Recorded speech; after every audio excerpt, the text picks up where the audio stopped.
Scott von der BRA Tour.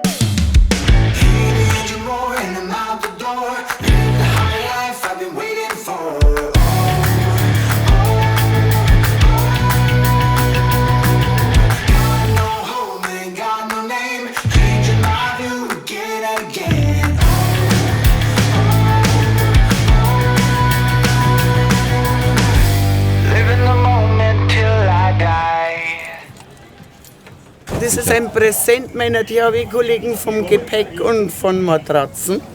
Und wir haben das über Nacht gekriegt, weil wir dann nach Schwandorf gefahren sind. Und das ist, für uns ist das ein Schwan nach Schwandorf und kein Flamingo.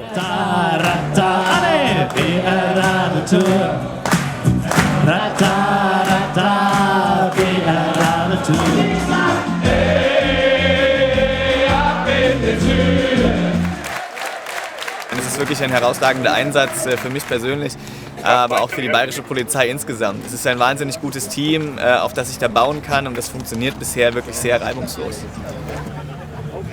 Was gibt's denn bei euch umsonst? Gutscheine für die Therme. Sehr zu empfehlen.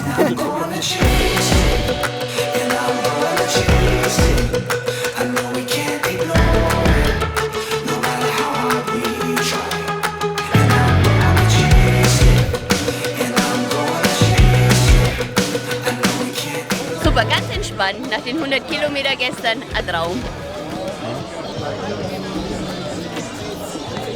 Was denn? Oder müssen wir nochmal? Nochmal schärfer. Fahrrad macht ihr auf.